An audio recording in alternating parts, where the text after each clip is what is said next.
Hi, everyone. Welcome to another segment of Grab Your Keys with Sue Meitner. I am very excited to have my next guest, Lacy Peacock. She's not just a real estate agent, she is a trusted real estate advisor. She's an advisor to attorneys, executives, high net worth clients, so much so that she is now the luxury liaison at her KW in her marketplace. So I'm super excited to have you here. I can't wait to hear all the exciting things that you're doing, Lacy. So welcome to Grab Your Keys. Thank you, Sue, for having me. I just want to just get right down to it because you have so much to offer in everything that you do. What inspired you to become a realtor? What inspired me? A setback inspired me, actually. Wow. I was young in college. I became pregnant in college, and I was on the track to become an esquire. And I got pregnant my senior year. And my mentor said that she didn't think I could proceed in a law degree with having a young child. So instead of continuing to rent, I wanted to buy my first townhome. And it was not the best experience. I'll say that without spending too much time. So I started researching programs and opportunities for someone in my price range, and I continue to do that. And over the years, friends and family will come to me and ask me advice. And I met a broker of record. We were setting in a meeting, and I gave him one of my packets to share. And he said, "I really think you should consider getting in real estate." And I just thought I wasn't salesy. I was more like I always say, a nerd. I love contracts and numbers and negotiations, and then I end up getting my license on bed rest for my second child. so, Yeah. so Well, yes. So how great in that you help other people have a better experience through a poor experience that you had because you know what you don't want your clients to have. yes, And agreed. you're trying to make sure and having that experience of going to get your law degree, so you really have a great background in numbers and contracts, so you're really able to protect them at the same time, because you know all that stuff. Yes, yes. I really love that part. I don't feel like it's work. Right. Correct. So what do you love about the business? Is that what you love most about the business, is the contracts and the numbers, or what else is there that you love Honestly, about? I've always been entrepreneurial. Probably most when I listen to most books, everyone started like selling candy at school, or you had little side hustles even as a child and you didn't realize. I think it encompasses every entrepreneurial instinct that you have, right? You're doing marketing, you're doing advertising, sales, business planning, financing, contracts. It includes it all. So if you are entrepreneurial instinct is and you want to build something from the ground up, you have the power to do that in real estate. What other industry can you come out at 18, pass the real estate exam, and possibly, if you put the work in, build over a six figure, in a couple of years? It's not. Don't get me. You're not going to come out like $1 million listing and be Right. selling, but it takes some time and hard work and grit. But you can do that with a high school degree. So that's what I say to people. That's something that I love about it, is the all the encompasses of business that you can put into your real estate. You can grow and expand at so many different levels. Right, you're really the CEO of your business, so you have to Yes, really handle the financing part of it, yes, the executive yes. part of it, the marketing part of it. You are a one-man show for the most part until you build your team to do those things for you. Yeah. So, and it doesn't, you just don't pop there and become $1 million listing at the same time. So I love that you say that, because what you see on these shows is not real life in any way, shape or form, because there's a lot of grit it takes. Yes. Yes. And again, how many of us have clients that come in and do a $5 million escrow with no mortgage or lending, and you settle in 10 days? I mean, it's great. I'm not saying some of just don't have that, but here in Pennsylvania, we don't have that. So you're definitely earning your keep with negotiations and making sure you're protecting your client's interests. And you Yeah, know that as well. absolutely. What do you feel your three keys to building a successful real estate career are? Hmm. My top three keys, I would say, is that I'm resourceful. And I think you can relate to that because we did a deal together. I'm scrappy and resourceful. I don't give up. If someone gives an answer, I'm going to find a solution until if I can't come up with an answer, there's no answer possible. So like I Right. say, I'm very resourceful. I'm honest to a fault. And I tell people, especially with listings. I'd rather be mad at me now for not inflating the listing price, and then later when the home's sitting on the market, and people respect that. And I think I've always been authentic, but I learned to follow my authenticity, because in this industry, people will try to make you into who they want you to be. And I've been sidetracked a few times chasing other people's idea of who they think I should be as a realtor. So I think those are the three things that can I'm learning now and holding dear to, that this is Yeah. who I want to be. So resourceful, honest, and authentic. I share authenticity with you. I think it's really important to be authentic, whether you like me or you don't like me, at least you know who I am. And one of the greatest compliments that I ever received was from my best friend who's known me since college. She saw me at a different event, at a business event, and she said, Sue, I just think that you're so authentic, whether you're on in a business meeting, on a stage, talking to a client, enjoying your children, being with your friends, you're just the same person. And I think that makes it easier for us as business women to really have people understand who we are, and that's what our core values are, and what how that drives us, and that is authenticity. I agree. I agree. And I think we look at it differently as well. I want people to like me, but I really want people to trust me and respect me. And I've gotten to that point where I know everyone's not going to like me because I realize my energy alone can offend people. If I'm Mhm. outgoing or if I'm confident, that might upset someone. But I wish at my end of real estate career that people say, you know what, she knew her industry very well, and I can trust her that she's always going to, give it to me straight. And I respected her. So like you said, I don't look to try to fit in anymore or try to be part of a clique or group. I just want to do be authentically me and leave a good legacy for my kids. They can say, when people say my name, they respect it and knew that I was honest and trustworthy. Yeah, I totally agree with that. And the honesty is super important in your business alone, especially when negotiating with other real estate agents, in the market that we're in right now, deciding whose deal that listing agent may take, whether you're the listing agent or the selling agent, having that honest, knowing that that person's honest, and knowing that you're going to be able to negotiate through a home inspection if there is one, through any bumps, because here you have to take that from contract to close. And Yes. what people don't understand is so many things can happen between contract and close, especially if they use a mortgage person that you don't know. I mean, you have the appraisal, you have the inspections, you have different, I mean, there's like 100 Yes. pain points that can happen. Having that respect, honesty, and authenticity is really important when negotiating with another agent. Do you agree with It that? it is, and I definitely agree. And when someone knows your name, I've had people say, I'm going to pick your offer because I know you'll get the job done. I start researching before the listing appointment at property. So when, use and occupancy, that's something that was for a while, was an issue. Now you can't, withhold a home from settling. But those things that, locally you need to know, township, borough guidelines. It's not just putting a sign in a yard.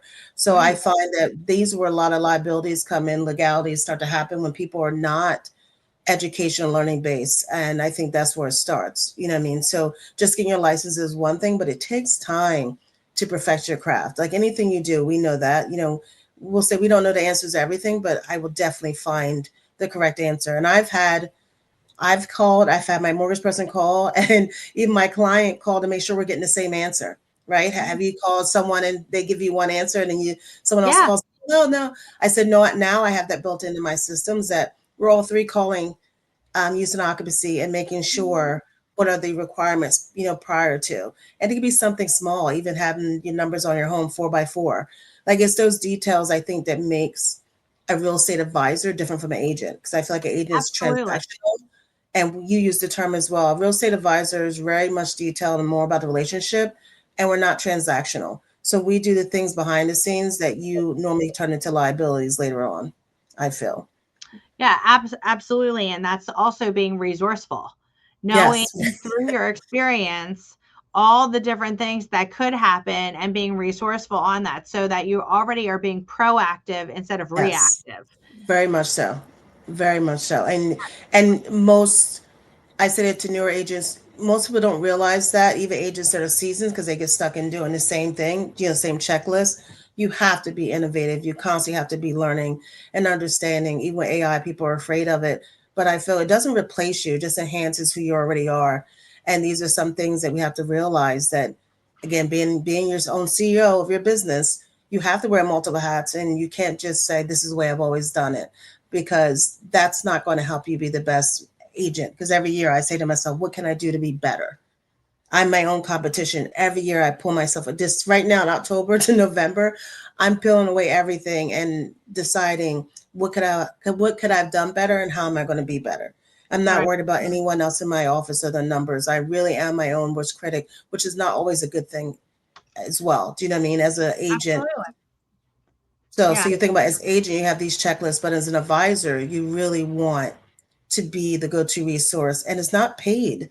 Me advising is just people calling me, but I know if I continue when they have an issue, when I know they will call me when they're ready, and that's hard when you live off commission. Like what a profession works for free for months, they earn a commission, and again, think about the timeline on buying a home. So it's I definitely agree with not you for the because I'm faint the of same heart. way. I'm the same way. I'm constantly giving advice and, I don't get paid for my advice. I No. get paid when the deals close. And Yes. so it's funny because my son just called and he's like, he just got rejected from something and he's like, I hate the rejection. I was like, I get rejected like all the time. Like he's like, I why do I hate it so much? And That's the it worst part. it it's it is. It's the worst part, but you just know that for every rejection, you will get a yes, and they just weren't the right fit for you. And I'll tell you something, Cheryl. You know what? I used to think that this was kind of confident or conceited, cocky, whatever, because I know I will do a good job. Like I Mhm. know I take this home with me. Sometimes I can't sleep thinking about things. So when I Right. get rejected, I feel like, man, I used to think like, what did I do wrong? What could I do better? Now I feel like, you know what? That's a shame, because they're not going to see with someone who really doesn't pass this off, like really is here with you, very resourceful. I can call a client right now and they'll tell you I went to the mat for them on so many things, and Right. they were shocked. You know what I mean? So right, it hurts. It does. I know it shouldn't, and they say this is business. But when I've been rejected, I do think about it, and I shouldn't. I should like, oh Yeah. well, on to the next one. But I don't think on to the next one. I feel like either it's something happened, you know what I mean, for them not to see my value, or the potential Right. what I could offer. And that is something I think you learn over time. Even though people tell you to shake it off, go on to the next one. What you say at your event? Put your big girl panties on. They say all these things, but I'm like, I have my big girl panties on. I'm not tiny, but I'm not. But I definitely take it home with me, and I think that's something I'm hoping to get better at, Right. and not. But yeah, I think that shows me that you care, though. Do you know what I mean? I think it's more to you than just, oh well, it's a transaction. I felt differently now, look at it differently. Like you really care, because you could have 100 other things you should be taking up your time, and you're sitting here mulling over every detail of why something didn't happen the way you thought it was going to, or just release it and no, it wasn't meant for me. Either one of those I can do. Yeah. Either guy. What do you think one major challenge is that you've faced in your real estate career, and how did that shape how you approached the industry? Um, I actually have two. I have one, but I want to give two. When we're talking being your own boss, real quick, I always bring this up because it was a big part. For 2 years, I was sick, and I had a bunch of surgeries. I had some bone disorder to really cripple my body, where I don't know how to rewalk. The business Right. keeps going. The business keeps going, and people forget about you, and you kind of feel like you got dehumanized a little bit when real life sets in. And I'm sure we dealt with death or life, but you feel like, wow, even associates, sometimes clients, friends, they just moved on. That hurt, because I poured so much. Like Christmas, I showed a house one time. Christmas, I literally went out and showed a house. I crazy, but this is stuff you do, and I think people don't look at it, is that some people don't even work Sundays or do open houses, and I'm showing a house on Christmas. Um, so one thing I've learned is that family comes first, and time is valuable, and Yeah. stop putting everyone before yourself, because in the end of, when you are sitting on your deathbed, you don't want to be thinking you worked so hard for people and things that didn't truly see your value. The second one is falling from grace. When you, at one point I was still selling 30 plus homes by myself, and I'll say this, a 99% white Caucasian area. People kept asking how was I going to be successful, and I knew I was just going to work hard at it. When I did get sick and that the numbers kept dwindling, I realized in real estate, status is everything. You know, you start to realize that first you don't think about it when you're working, you just work. But when you come down from that, you do realize like your numbers does define how people are going to treat you. And Right. that was a hard pill to swallow. You know, so now I'm building off of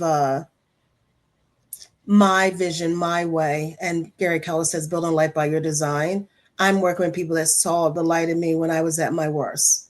And I Yeah. have people call me asking to network, and I'll say no, because they know, they see the fire back in my eyes. Yeah, because I'm not in the hospital for weeks on end.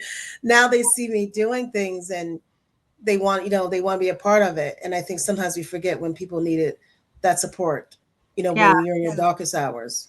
Yeah, I agree with you, and I said it when I was in when I was talking at unlocking the power of her last week.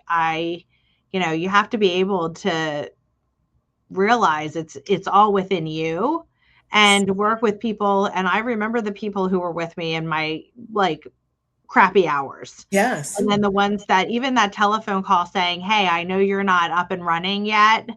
but I just want you to know that I'm here when you are." You do remember those people. You do, right? And You yeah, do. and the people who just like aren't a pain in the neck but check in. Like Yes. and are just like, "Hey, just checking in." It might be once every 6 months, it might be once a Agreed. quarter, but the people who know you never heard from and then all of a sudden they're like, "Hi, I'm here." Yes. You're like, And "Where?" You didn't even ask, like, no, because I know we even chatted a little bit, and I was like, yes, "I I know was going you to were say laid that. up. I know I was that." going to say that But you, and think about it, all the people I know, you were one of the ones that did check in. And I was like, huh. And it's funny because old me doesn't care. I really don't. Like, I'm always like, I tell you, I have fear of being included. Like, I don't have fear of missing out. I right. like my downtime to Yeah. re-energize. So, and I don't share a lot. So, to some people's better credit, I didn't shout it out and say, "Hey, everyone, feel sorry for me. I'm not. I'm very private." So I also consider that. So don't take that I'm going on this whole revenge thing on people that didn't check in. I'm just saying I realize that if you're not right in front, you know, spearheading these initiatives or helping create business or opportunities for other people, sometimes people fail to look out when and I get pride possibly made me not want to reach out to some people. It's very humbling. Yeah. um, but you realize if it's to be, it's up to me. I said that was my little thing. But also I realized true connections, and it's not about calling every month or every day or being in the hospital with me. It was just every once in a while I was top of mind and someone sent a quick text and say, "Hey, I know you're private. Just want to let you know I'm thinking of you." Those things go a long way. So I thought, you know, when I do come back, I mean, and not if, when I do, I'm going to remember those people. I'm going to invite them to things and try to be more conscious and purposeful. That was my word from from your vet, Purposeful, purposeful. that is a great that and Yes. I'm glad you say that. Purposeful is such a great word right now Yes. because when you're purposeful, you're present. Yes. And Yes. I feel in today's society, a lot of people are not present, which makes them not have as much purpose. So Agreed. and everything people want that connection and that relationship right now. And I feel that you are a high touch person, especially. I mean, I saw you with the deal that we just did. I Yes. mean, they your clients hung on every word that you said, which I feel is such a testimony to you and the way that you interact with people that they Yes. knew that you were always top on their mind. 100%. And I think that that propelled you into the luxury, being this luxury market liaison that you are right now, because people realize that you are that luxury, you are that high touch, you are that white glove service, but that stems from if you're buying a $400,000 house or a $4 million house. Yes, and right, and that's the funny secret. You talked about this like when I gave someone else to you because someone said I don't do under 300,000, And I think you said 100,000 or more, you'll work with them. And I know you're what number top 10 in the whole country. You could be like, oh my God, I don't have time for that. But you didn't. And I think just saying that the luxury piece is not based off of numbers. It's based off of me having over 125 five-star reviews, which you don't see that on mass teams. So That's that tells exactly you right. really do, the numbers will come back again. It was based off the fact, and that's why I felt mostly honored because I'm on breakouts with Brady and Carolyn, which they are our president of our luxury divisions. And I'm like, I had imposter syndrome. I was like, I don't belong here. You know what I mean? Like, what am I doing here? And then I'm in these conversations and I'm talking about AI and marketing. And a lot of people saying, we don't do any of that. And I said, what a blessing that you have a great sphere where they'll just give you the business because you're friends. Right. And I never had that. I got it because someone said you have to call her. She will take care of you. And that concierge level service. Like you said, when I say luxury, I try to not to use it as much anymore because I realize people think it's a price point. It's It's not. not.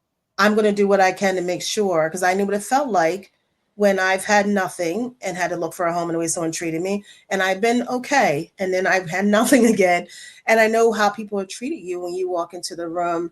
And I tell people that you don't know my story. So don't be afraid to share with me what you've been through because my job is to help you navigate this and make sure I'm giving you every tool in my toolbox so you don't have to go through what I went through.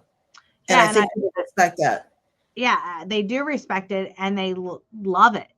And that's why you have all those five-star reviews. I also believe that having the five-star reviews is so important because that's what drives people. Even your social media, you're amazing at social media too, Lacy. So putting those Thanks. testimonials on there and showing people and illustrating, because after you meet people, the first thing they do is look you up on social media practically. It's the first five things they do. So They having a stalk me. social yeah, having a social media presence is super important. And I think that, that works in your advantage in making people understand why you're the go-to and why you're top of mind in your sphere. What's one piece of advice that you frequently share with people, with your clients or your fellow realtors? I I always say to them that don't be afraid to ask a question. And I know that sounds minimal, but I see a lot of people out later on, they'll say something, well, I was afraid to speak up, or I didn't want to sound stupid, or is this silly, or is this out of line? I had to learn that myself, that if you don't ask, you're never going to know. And it'll come up later on, which is my job in my web dealing with clients for you to ask every question because I want you to feel secure with moving forward. Um, with agents, I think I don't care if you've been doing this 30 years or 3 months. There is a fear that happens when you take on a new career and you're not just a real estate agent or advisor. You are managing someone's largest financial future. You know what I mean? A lot of people, their home is their largest asset. And it does come with a lot of stress, and you don't want to make a mistake. It's the reason why our broker Lynn Shares Yeah. probably calls 12 hours. She's probably never can step away because agents are worried. And I said to them, you want to feel that though. You don't want to be so ego driven that you forget that the people that are providing you your lifestyle, those are people you owe your time to. Those are people you should value. Don't get so caught up that you don't stop and ask, if you're uncertain, ask the question. Don't let your pride get you in trouble where you think you know everything because things change. We know regulations are constantly changing. And I think some agents, the reason why, lawsuits are so high in the real estate and probably mortgage industry is because people are afraid to stop and say, I don't know. Or I didn't I messed up. I made a mistake. And I said it to my clients, something you forget to tell me that you had a flood, we're going to pull the clue report. You know what I mean? Like I have a insurance guy who will pull that for me. Right. Do you know what I mean? Like, and if you lived there 30, 40 years, maybe you did forget. You know what I mean? But if you've been there 3 years, come on. You know what I mean? So I tell people, like, just tell me now so I can protect you. Don't let make me find out. You know what I mean? You're Like, don't Yeah, like you're like totally right. I mean, we had just had an entire deal fall out 2 weeks before they went to closing because uh, the buyer had a handyman in the house doing something little. He noticed a crack in the wall and said that there probably shouldn't be a crack in that wall. The Yes. buyer ended up having somebody come over, and the entire townhouse was not foundationally secure. And the sellers may have known that it wasn't foundationally secure, but literally the entire townhouse was falling in on itself. And no Jesus. one put it together. Just a handyman happened to notice a crack in a wall, and then the whole thing started to spiral. The good thing is that we were able to get them out of the contract because the seller was like, yeah, I probably should have told you that and I didn't tell you that. And now they have a 90 to $100,000 repair to try to get that house structurally sound. But See? the buyer wasn't in a situation. If it would have closed, they would have been, Yeah. it would have been horrible. Yes. And I said, like, right. So the fact that you brought it up, I've had things like that happen, especially fixer uppers. And I'll ask, and we'll bring someone in. I had my brother-in-law who's a builder in New Jersey drive down to look at it because I felt like the three people that came in was three different answers. And I'm like, Right. well, you guys are getting paid. So that's another thing. I know it's one man's opinion, but I will pull three or four Because you have people that in. spidery sense because you've been Yeah, doing it for and so long, yeah, you because something know. was off. Like it was just too, it didn't make sense. And again, you got to understand that this stuff comes back. And my business is what 90% referral base. So I have had families that reuse me, and I feel like I wish someone treated me like their family when I went out the first time instead of Yeah. just trying to get a paycheck. So again, I have three deals, same thing happened to you, but three deals fell apart because of that. But I walked in, was able to say, nope, we can't do this. And they said, well, my sister's a realtor said, I was like, I see, we can talk and do the mastermind, go over it. I'll show her what I'm finding, but this is not good for you. Right. And she was like, it Run, no turned out I was cost. right. Yeah. I was right. Yeah. It's a similar Yeah. situation. It was a foundational issue. And they called me, they went with the sister, and I said to them, they asked me to come in. I asked her, was it okay? And I didn't want to be right. I wanted them to find a home, and I understood why they picked family. I'm big on loyalty, Yeah. but I felt good that I knew that this is not something you can just brush under and bring something in. It's not a sistering thing. It was more in depth than that. So, like you said, just the experience, I think that's something that I feel like is overseen with agents because not all agents are the same. And I wish people would know how my brain works and how it comes to be their benefit. Yeah, I always say that not all lenders or more real estate advisors are created equal. Yeah. There is so much more depth involved in it. Like there's licensed loan officers and there's registered loan officers. There are one people who are in the top 1% and there are people that are not in the top 1%. There's a reason that you have all the designations because you Yes. care about what you're doing and you're illustrating that just a cousin or a sister isn't going to be able to, the one person that sells one house a year, as you Yes. said it, even when you were sick, you do see it because it's the repetition of it, but it's also the history of it. What do you Yes. think one of the most surprising things that you've learned about real estate has been? One of the most surprising things I've learned. Or the most memorable? One of the most memorable things was, and I don't know if this more so. When I first started out, again, I was over in Harleysville, and I remember it was this top agent in our office, and me being an eager beaver, I was like, "Oh my God, do you mind sharing your secrets?" And just not knowing any difference. And he said, "Well, you got to go to where people know you, and you can be relatable. So I think you should go to Philadelphia." I should go to Philadelphia. I was like, I'm from Delaware. I just moved up here. I lived in Dublin, like right outside of Dulce. I don't know anything about the city. I'm a country mouse. And so I felt like blown off by that. Fast forward 3 years later, I was number two in the office. And he asked me, do you mind sharing? He went down. He had a couple of things happen in his life. Do you mind sharing with me some of the secrets and what you're doing? Like, you know what I mean? To in 3 years to be on this track. And I said, I went to Philadelphia. I didn't.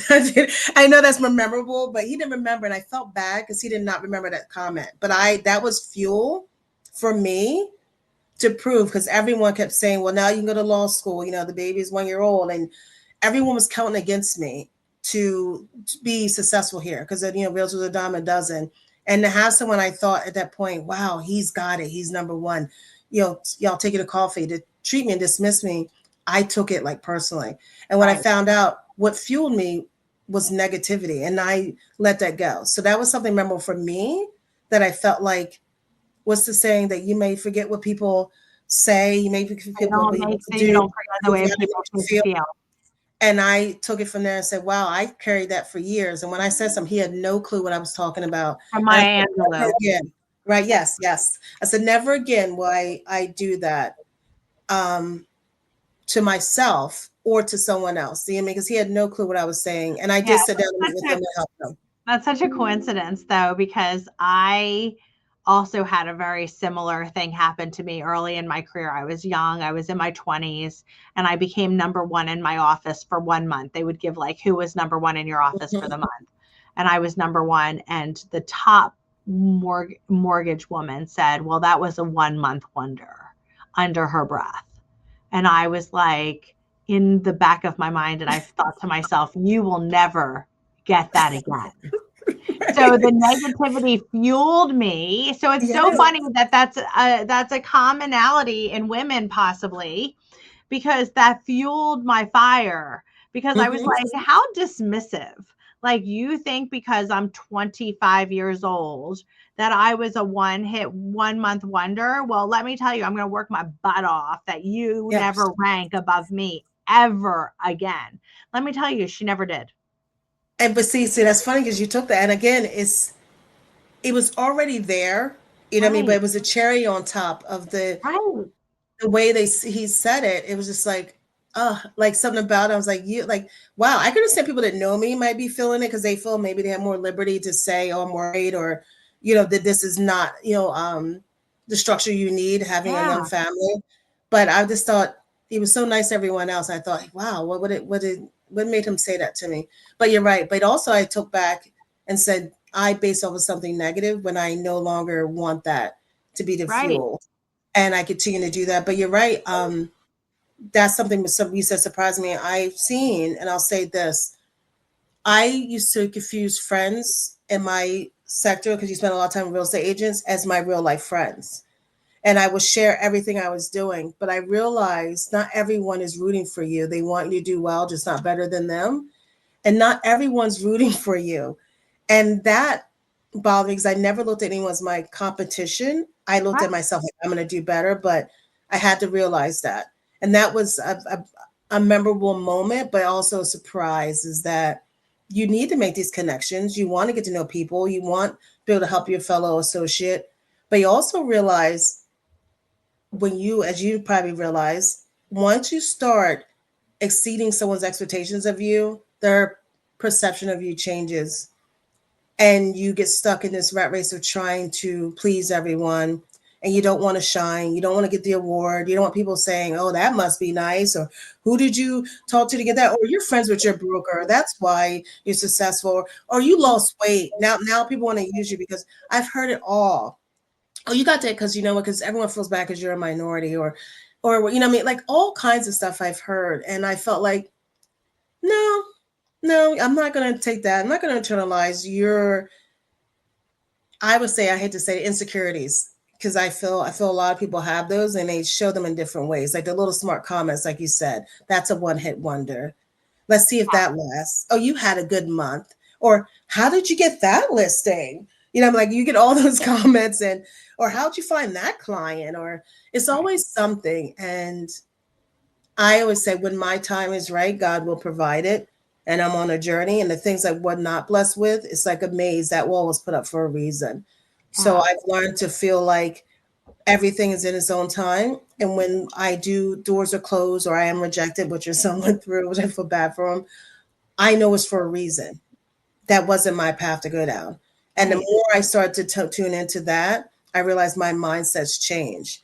And you know what I mean, when I don't get put up for that promotion or that title in my office, or someone doesn't invite me to their event, you know what I mean, but they invite someone else because their numbers are higher. I realize they value me based off of numbers, not off the person I am.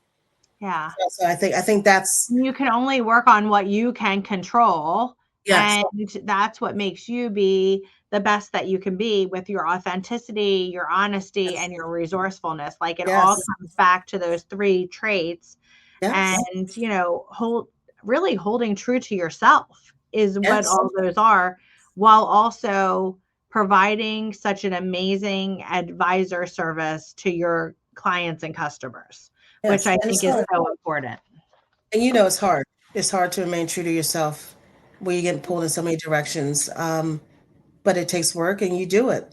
You Yeah, know, it if you, takes grit. It takes a lot of grit. And you know what, Lacey, I've watched you over the years. I think that you are an amazing person, not only inside and out. And I think that you are doing all of that because you are resourceful, you are authentic, and you are honest. And when you have the right mindset, people are drawn to other people with that right mindset. So I appreciate you taking time today with me to tell all the truths on being a real estate advisor on Grab Your Keys. And we're going to put all your information below, get everything out to you. But Lacey, thank you so much for being on Grab Your Keys. well, thank you, Sue, for having me. I enjoyed it. This was great. Like you did such a great job. I felt like I was having a real conversation. I've done a few of these, and Yeah, I feel like this awesome. was felt good. Thank Yeah, you. awesome. So everyone tune in, like, share, and we look forward to seeing you next time on Grab Thank Your you. Keys.